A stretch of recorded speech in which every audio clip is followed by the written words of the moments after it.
ಬಸವನಗುಡಿಯಲ್ಲಿ ಯಾಕೆ ಬಾಂಗ್ಲಾದಂತಹ ಪರಿಸ್ಥಿತಿ ನಿರ್ಮಾಣವಾಯಿತು? ಏನು ನಿನ್ನೆ ರಾಷ್ಟ್ರ ರಕ್ಷಣಾ ಪಡೆಯ ಒಬ್ಬರು ಕಾರ್ಯಕರ್ತರ ಮೇಲೆ ರಕ್ತ ಬರುವ ಹಾಗೆ ಮಾರಣಾಂತಿಕವಾಗಿ ಹಲ್ಲೆ ನಡೆಯುತ್ತೆ. ಆ ಘಟನೆಯ ಬಗ್ಗೆ ನಾನು ನಿನ್ನೆನೇ ಮಾತನಾಡೋಣ ಅನ್ಕೊಂಡೆ. ಆದರೆ ಒಬ್ಬ ಜವಾಬ್ದಾರಿಯುತ ವ್ಯಕ್ತಿಯಾಗಿ ಇಂತಹ ಘಟನೆಗಳು ಸಂಭವಿಸಿದಾಗ ಯಾವುದು ಸರಿ ಯಾವುದು ತಪ್ಪು ಅಂತ ತುಂಬಾ ತುಂಬಾ ಸೆನ್ಸಿಟಿವ್ ಆಗಿ ಪ್ರತಿಯೊಂದನ್ನು ತಿಳ್ಕೊಂಡು ನಾವುಗಳು ಮಾತನಾಡಬೇಕಾಗುತ್ತೆ. ಯಾಕಂದ್ರೆ ಇಲ್ಲಿ ನಾನಾಗಿರ್ಬೋದು, ನೀವುಗಳಾಗಿರ್ಬೋದು, ನಾವೆಲ್ಲ ನಮ್ಮ ನಮ್ಮ ಮೂಗಿನ ಲೆಕ್ಕಾಚಾರಕ್ಕೇನೆ ಮಾತನಾಡುವಂಥವ್ರು. ಇದು ಮನುಷ್ಯನ ಗುಣ. ಆದರೆ CCTV ಫುಟೇಜ್ಗಳು ಸುಳ್ಳನ್ನ ಹೇಳೋದಿಲ್ಲ ತಾನೇ. ಏನು ನಿನ್ನೆ ಮೆರವಣಿಗೆ ಬರೋದಕ್ಕಿಂತ ಮುಂಚೆ, ಅಂದ್ರೆ ಆ ಏರಿಯಾಗೆ ಬರೋದಕ್ಕಿಂತ ಮುಂಚೆ ಪುನೀತ್ ಕೆರಳಿಯವರ ಏನು ರಾಷ್ಟ್ರ ರಕ್ಷಣಾ ಪಡೆ ಆಫೀಸ್ ಇದೆ, ಆ ಆಫೀಸ್ನ ಅಕ್ಕಪಕ್ಕ ಒಂದು 5-6 ಬೈಕ್ಗಳು ಬರ್ತವೆ. 5-6 ಬೈಕ್ಗಳು ಬರ್ತವೆ. ಒಂದು 7ರಿಂದ 8 ಜನ ಬರ್ತಾರೆ. ಸುತ್ತಮುತ್ತ ವಾಚ್ ಮಾಡ್ತಾರೆ. ಆ ವಾಚ್ ಮಾಡಿ ಅವ್ರು ಅಲ್ಲಿಂದ ಹೋಗ್ತಾರೆ. ಪಾಸ್ ಆಗ್ತಾ ಇದ್ದಂಗೆನೆ ಅಲ್ಲಿಗೆ ಇನ್ನೊಂದು ಗುಂಪು ಬರುತ್ತೆ. ಆ ಗುಂಪು ಬರ್ತಾ ಬರ್ತಾ ಬರ್ತಾ ದೊಡ್ಡದಾಗುತ್ತೆ. ಘೋಷಣೆಗಳನ್ನ ಕೂಗ್ತಾ ಇರ್ತಾರೆ. ಆಗ ಅಲ್ಲಿ ಘಟನೆಗಳು ಸಂಭವಿಸುತ್ತೆ. ಏನು ನಿನ್ನೆ ಎಲ್ಲ ವಿಡಿಯೋಗಳಲ್ಲಿ ನೋಡ್ತಿದ್ರೆ ಆ ಘಟನೆ ಸಂಭವಿಸುತ್ತೆ. ಒಮ್ಮೆ ನಿಮ್ಮನ್ನ ನೀವೇನೆ ಪ್ರಶ್ನೆಯನ್ನ ಮಾಡ್ಕೊಳ್ಳಿ. ಯಾಕ 4-5 ಜನ ಬಂದ್ರು? ಯಾರ್ ಮಾಹಿತಿಯನ್ನ ಕೊಟ್ರು? ನಂತರ ಗುಂಪು ಯಾಕೆ ದೊಡ್ಡದಾಯ್ತು? ಗುಂಪು ಬೆಳೀತಾ ಬೆಳೀತಾ ಯಾಕೆ ಹೆಚ್ಚು ಮಾಡಿಕೊಂಡ್ರು? ಅದರ ಹಿಂದಿನ ಉದ್ದೇಶ ಏನು? ಅಂತಹ ಸೆನ್ಸಿಟಿವ್ ಜಾಗದಲ್ಲಿ ರಕ್ಷಣೆಯನ್ನ ಕೊಡಬೇಕಾಗಿರೋಂತಹದ್ದು ಯಾರ ಕರ್ತವ್ಯ? ಅಲ್ಲಿ ಯಾಕೆ ಹೆಚ್ಚಿನ ಭದ್ರತೆಯನ್ನ ಹಾಕ್ಸಿಲ್ಲ? ಇದರ ಹಿಂದೆ ಏನು ಉದ್ದೇಶಗಳನ್ನ ಇಟ್ಕೊಂಡಿದ್ರು? ಸುಮ್ಮನೆ ನಿಮ್ಮನ್ನ ನೀವೇನೆ ಪ್ರಶ್ನೆಯನ್ನ ಮಾಡ್ಕೊಳ್ಳಿ. ಯಾಕೆ ಅಂದ್ರೆ ನಾನು ನಿಮ್ಗೆ ಏನೇ ಹೇಳಿದ್ರು ನೀವು ನಂಬೋದಿಲ್ಲ. ನನಗೊತ್ತು, ನಾನು ಏನೇ ಹೇಳಿದ್ರು ನೀವು ನಂಬೋದಿಲ್ಲ.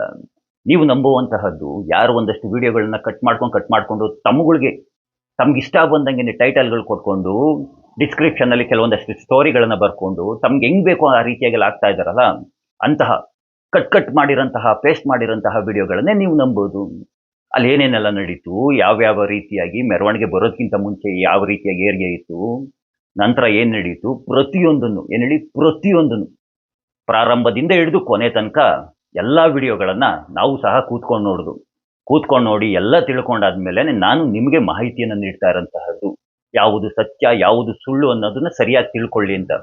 ಇವಾಗ ಏನಪ್ಪಾ, ಪುನೀತ್ ಆಗಿರ್ಬೋದು, ಅವರ ತಂಡದವರಾಗಿರೋಂತಹದ್ದು ಮಾಡಿದಂತಹ ತಪ್ಪೇನು? ಏನ್ ತಪ್ಪು ಮಾಡೋದು ಅಂತ? ಅಕ್ರಮ ಬಾಂಗ್ಲಾ ವಲಸಿಗರನ್ನ ಹಿಡಿದು ಕೊಟ್ಟಿದ್ದೆ ದೊಡ್ಡ ತಪ್ಪಾಗೋಗ್ಬಿಡ್ತ. ನಿಮಗೊಂದು ಮಾತನ್ನ ಹೇಳ್ತೀನಿ. ಯಾವನೋ ಒಬ್ಬ ಅಕ್ರಮ ಬಾಂಗ್ಲಾ ವಲಸಿಗ ನಿಮ್ಮ ಮನೆಗೆ ನುಗ್ತಾನೆ.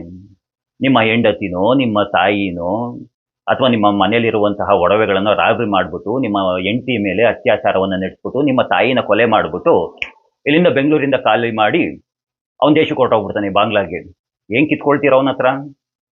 ಏನ್ ಕಿತ್ಕೊಳಕ್ಕಾಗುತ್ತೆ ನಿಮ್ಮ ಕೈಲಿ? ಬೆಂಗಳೂರಿನಲ್ಲಿ ಯಾವುದೋ ಒಂದು ರಾಬರಿ ಮಾಡ್ಬಿಟ್ಟು ಅಲ್ಲೆಲ್ಲ ಬಿಹಾರದಲ್ಲಿ ಹೋಗಿ ಅಡಿಕೊಳ್ಳೋನ್ನೇ ಅವ್ನು ಹುಡ್ಕೋದಕ್ಕೇನೆ ವರ್ಷಾನ್ಗಟ್ಟಲೆ ಆಗ್ಬಿಡ್ತದೆ. ಇನ್ನ ನಮ್ಮ ದೇಶದಲ್ಲಿ ಕ್ರಿಮಿನಲ್ ಕೆಲಸಗಳನ್ನ ಮಾಡ್ಬಿಟ್ಟು ಬಾಂಗ್ಲಾಗೆ ಹೊರಟೋಗ್ಬಿಟ್ರೆ ಅವನನ್ನ ಹೆಂಗ್ರಯ್ಯ ಹುಡುಕ್ತೀರಾ? ಹೆಂಗ್ ಹುಡುಕ್ತೀರಾ ಅಂತ ಅಂದ್ಬಿಟ್ಟು ಇಂತಹ ಅಕ್ರಮ ಬಾಂಗ್ಲಾ ವಲಸಿಗರನ್ನ ಇವರು ಆಗಿ ಇವ್ರ ತಂಡದವ್ರು ಹುಡುಕಿ ಕೊಟ್ಟಿದ್ದೇ ತಪ್ಪಾಗೋಗ್ಬಿಡ್ತಾ. ನಿಮ್ಗೆಲ್ಲ ಒಂದು ಮನುಷ್ಯತ್ವ ಅನ್ನೋದು ಬೇಡವಾ? ಇನ್ನೇನ್ ಮಾಡಿದ್ರು? ಗೋ ಹತ್ಯೆಯನ್ನ ಅಂದ್ರೆ ಗೋವುಗಳನ್ನ ರಕ್ಷಣೆಯನ್ನ ಮಾಡಿದ್ರು. ಬಾಯಿ ಬಿಟ್ರೆ ಸಂವಿಧಾನದ ಬಗ್ಗೆ ಬೊಗಳೆ ಭಾಷಣಗಳನ್ನ ಬಿಡ್ತೀರಾ ದೊಡ್ಡದಾಗಿ. ಅದ್ಯಾವುದೋ ಕೆಂಪು ಸಂವಿಧಾನ ಪುಸ್ತಕವನ್ನ ಜೋಬಲ್ಲಿ ಇಟ್ಕೊಂಡು ಓಡಾಡ್ತೀರಾ? ರಾಜಕಾರಣಿಗಳು ಗೊತ್ತಾಗೋದಿಲ್ವಾ? ರಾಜ್ಯದಲ್ಲಿ ಗೋಹತ್ಯೆ ನಿಷೇಧವಿದೆ. ಗೋವುಗಳನ್ನ ರಕ್ಷಣೆಯನ್ನ ಮಾಡಬೇಕು, ಗೋವುಗಳನ್ನ ಹತ್ಯೆ ಮಾಡಂಗಿಲ್ಲ, ವಧೆ ಮಾಡಂಗಿಲ್ಲ ಅಂತಂದ್ಬಿಟ್ಟು ರಾಜಕಾರಣಿಗಳು ಗೊತ್ತಿಲ್ವಾ? ಪೊಲೀಸ್ ಇಲಾಖೆಯವರು ಗೊತ್ತಿಲ್ವಾ? ಎಲ್ಲನೂ ಸಹ ಗೊತ್ತು. ಗೋವುಗಳನ್ನ ರಕ್ಷಣೆಯನ್ನ ಮಾಡಬೇಕಾಗಿದ್ದಂತಹದ್ದು ಪೊಲೀಸ್ ಇಲಾಖೆಯ ಕರ್ತವ್ಯ. ಅವ್ರು ಮಾಡದಂತಹ ಕೆಲಸನ ಪಾಪ ಇವ್ರ ತಂಡದವ್ರು ಮಾಡ್ತಾ ಇದ್ದಾರೆ, ಪ್ರಾಣವನ್ನ ಒತ್ತೆ ಇಟ್ಟು. ಇಂಥವ್ರ ಮೇಲೆ ನಮ್ಮೆಲ್ಲರ ಕರ್ಮಕ್ಕೆ ಎಂತಹ ವಿಪರ್ಯಾಸ ಅಂತಂದ್ರೆ, ಯಾರು ಹಲ್ಲೆಗೆ ಒಳಗಾಗ್ತಾರೆ ನೋಡಿ, ಹಲ್ಲೆಗೆ ಒಳಗಾದಂಥವ್ರನ್ನೇ ಜೈಲಿನ ಒಳಗಡೆಗೆ ಹಾಕ್ಬಿಡ್ತಾರೆ. ಇವ್ರ ತಂಡದವ್ರನ್ನ 3 ಜನನ ಜೈಲಿಗೆ ಹಾಕಿದ್ದಾರೆ. ಅದು ಏನಂತ? ರಸ್ತೆಯನ್ನ ತಡೆದು ಸಂಚಾರಕ್ಕೆ ಅಡ್ಡಿಯನ್ನ ಮಾಡಿದ್ರು ಅಂತ. ಏನ್ ಕರ್ಮನ್ರಿ ಇದು? ಇವ್ರನ್ನ ಕರ್ಕೊಂಡು ಹೋಗ್ತಾ ಇದ್ದಾರೆ. ನಿನ್ನೆ ಕರ್ಕೊಂಡು ಹೋಗ್ಬೇಕಾದ್ರೆ ನೋಡ್ಬೇಕು, ಆ ಪೊಲೀಸ್ ಜೀಪಿನ ಹಿಂದೆನೆ ದಂಡು ಹೋಗ್ತಾ ಇದ್ದಾರೆ ಘೋಷಣೆಗಳನ್ನ ಕೂಗ್ಕೊಂಡು. ಅವ್ರ ಪೊಲೀಸ್ನವರ ಭಯ ಇಲ್ಲ, ಕಾನೂನಿನ ಭಯ ಇಲ್ಲ, ಇನ್ನೇನು ಅಂತ ಅಂದ್ಬಿಟ್ಟು. ನಾನು ನಿಮಗೆ ಯಾಕೆ ಬಸವನಗುಡಿಯಲ್ಲಿ ಯಾಕೆ ಬಾಂಗ್ಲಾದಂತಹ ಪರಿಸ್ಥಿತಿ ನಿರ್ಮಾಣವಾಯಿತು ಅಂತ ಯಾಕೆ ಹೇಳಿದೆ ಅಂತಂದ್ರೆ, ನೋಡಿ, ಬಾಂಗ್ಲಾದೇಶದಲ್ಲಿ ಅಲ್ಪಸಂಖ್ಯಾತರು ಹಿಂದೂಗಳು. ಬಾಂಗ್ಲಾದೇಶದಲ್ಲಿ ಹಿಂದೂಗಳು ನೆಮ್ಮದಿಯಾಗಿಲ್ಲ. ಹುಡುಕಿ ಹುಡುಕಿ ಸಿಕ್ಕಿದ ಕಡೆ ಹಿಡಿದ್ಬಿಟ್ಟು ಹಾಕ್ಬಿಟ್ಟು ಸುಟ್ಟಾಕ್ತಾ ಇದ್ದಾರೆ. ಹ್ಮ್ ನೆಮ್ಮದಿ ಆಗಿದ್ದಾರಾ? ನೆಮ್ಮದಿ ಆಗಿಲ್ಲ. ನಮ್ಮ ದೇಶದಲ್ಲಿ ಬಹುಸಂಖ್ಯಾತರು ಯಾರು ಹಿಂದೂಗಳು. ಇಲ್ಲೂ ನೆಮ್ಮದಿಯಾಗಿದ್ದಾರಾ? ಇವನು ಸಹ ನೆಮ್ಮದಿಯಾಗಿಲ್ಲ. ರಾಜಕಾರಣಿಗಳು ಯಾವನವರ ಒಬ್ಬ ರಾಜಕಾರಣಿಗಳು ಹಿಂದೂಗಳಿಗೆ ಬೆಂಬಲವನ್ನ ನೀಡ್ತಾನ? ಹ್ಮ್ ಓಟ್ ಬೇಕಾದಾಗ ಮಾತ್ರ ಆ ಹಾ ಅಂತ ಅಂದ್ಬಿಟ್ಟಂತಾರೆ. ಆಮೇಲೆ ಮೂಸು ಸಹ ನಮ್ಮ ಬಳಿ ನೋಡೋದಿಲ್ಲ. ಏನು ಮಾಡೋದಕ್ಕಾಗೋದಿಲ್ಲ ಇಂತಹ ಪರಿಸ್ಥಿತಿ. ಈ ನಮ್ಮ ಹಿಂದೂಗಳಿದಾರಲ್ಲ, ಈ ಮನೆಯಲ್ಲಿ ಹೆಂಗುಸರುಗಳಿದಾರಲ್ಲ, ಹಾಗೆ ಇವರೆಲ್ಲ ಧಾರಾವಾಹಿಯ ಹುಚ್ಚು, ಧಾರಾವಾಹಿ ನೋಡುವಂತಹದ್ದು. ತಾಯಂದಿರ ಒಮ್ಮೆ ಜಗತ್ತನ್ನ ತಿರುಗಿ ನೋಡಿ. ಇನ್ನ ಜೆನ್ಸಿಗಳು, ಯೂತ್ಸ್ಗಳು ಬೇರೆ ವಿಚಾರಗಳನ್ನ ನೋಡೋ ಬದಲು ಫ್ರಾನ್ಸ್ನಲ್ಲಿ ಏನಾಗ್ತಿದೆ, ಇಂಗ್ಲೆಂಡ್ನಲ್ಲಿ ಏನಾಗ್ತಾ ಇದೆ, ಜಪಾನ್ ಯಾವ್ಯಾವ ರೀತಿಯಾದಂತಹ ಕ್ರಮಗಳನ್ನ ತೆಗೆದುಕೊಂಡಿದೆ, ಚೀನಾ ಯಾವ್ಯಾವ ರೀತಿಯಾದ ಕ್ರಮಗಳು ತಗೊಂಡಿದೆ, ಸ್ಪೈನಲ್ಲಿ ಏನಾಗ್ತಾ ಇದೆ,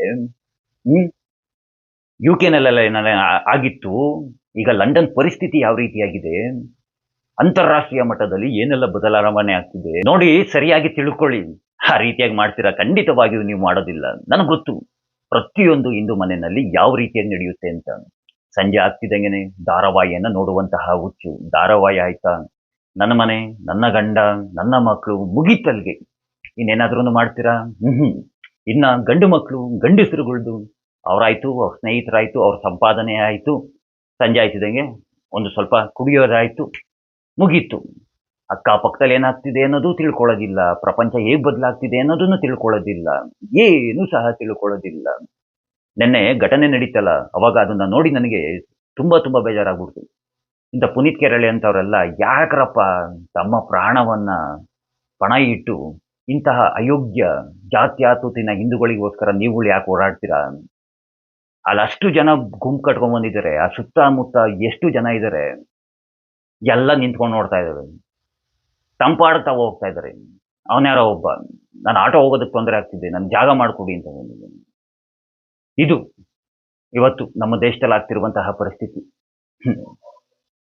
ಹೇ, ನಾನೇ ಅನ್ಕೊಳ್ತಾ ಇರ್ತೀನಿ, ಈ ಜಾತ್ಯಾತೀತ ಹಿಂದೂಗಳ ಪರವಾಗಿ ಯಾಕಪ್ಪ ಧ್ವನಿ ಎತ್ತಬೇಕು?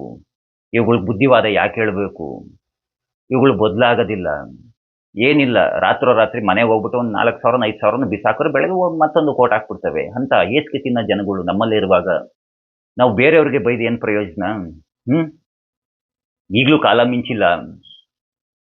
ಕೊನೆಯದಾಗಿ ಒಂದು ಮಾತನ್ನ ಹೇಳ್ತೀನಿ, ಇದು ರಾಜಕಾರಣಿಗಳಿಗೆ ಹೇಳುವಂತಹದ್ದು. ಇದೇ ರೀತಿಯಾಗಿ ಹಿಂದೂಗಳನ್ನ ಟಾರ್ಗೆಟ್ ಮಾಡಿಕೊಂಡು ನೀವು ಪ್ರತಿ ಬಾರಿ ಇದೇ ರೀತಿಯಾಗಿ ಹಲ್ಲೆ ನಡೆಸ್ತಾ ಇದ್ರೆ ಹಿಂದೂಗಳನ್ನ ಜಾತಿಯ ಹೆಸರಿನಲ್ಲಿ ವಿಭಜನೆಯನ್ನ ಮಾಡಂತಹದ್ದು ತುಂಬಾ ತುಂಬಾ ಸುಲಭ. ಹಿಂದೂ ಹೊಡ್ತಾ ತಿಂತಾ ಇರ್ತಾನೆ, ಏನೇಳಿ ಹಿಂದೂ ಹೊಡ್ತಾ ತಿಂತಾ ಇರ್ತಾನೆ. ತಿಂದು ಹೊಡ್ತಾನ ಒಮ್ಮೆ ನಿಂತ್ಕೊಂಡ್ರೆ ಪಶ್ಚಿಮ ಬಂಗಾಳದಲ್ಲಿ ಏನಾಯ್ತು ಅಂತ ಗೊತ್ತಿರ್ಬೇಕು ನಿಮ್ಗೆ. ಅದೇ ರೀತಿಯಾದಂತಹ ಪರಿಸ್ಥಿತಿ ರಾಜಕಾರಣಿಗಳಿಗೆ ಬರೋದು. ಹಾಗೇನೆ ಹಿಂದೂ ಧರ್ಮದ ವಿರುದ್ಧವಾಗಿ ಯಾರೆಲ್ಲ ಕೆಲಸಗಳನ್ನ ಮಾಡ್ತಾ ಇದ್ದೀರಾ ಅಂತವರೆಲ್ಲ ಒಮ್ಮೆ ನೇಪಾಳದಲ್ಲಿ ಎಂತಹ ಘಟನೆ ಸಂಭವಿಸ್ತು ಅಂತ ಅಂದ್ಬಿಟ್ಟು ಸರಿಯಾಗಿ ತಿಳ್ಕೊಳ್ಳಿ. ಪ್ರತಿಯೊಂದಕ್ಕೂ ಒಂದು ಲಿಮಿಟ್ಸ್ ಅನ್ನೋದಿರುತ್ತೆ. ಅದು ಮೀರ್ತು ಅಂತಂದ್ರೆ ತಡೆಯೋದಕ್ಕೆ ಯಾರಿಂದಲೂ ಸಾಧ್ಯವಾಗೋದಿಲ್ಲ ಅಂತ ಹೇಳ್ತಾ, ಆ ಕೃಷ್ಣ ಎಲ್ರಿಗೂ ಒಳ್ಳೆಯದನ್ನ ಮಾಡ್ಲಿ. ಎಲ್ರಿಗೂ ಧನ್ಯವಾದಗಳು. ಜೈ ಶ್ರೀ ಕೃಷ್ಣ.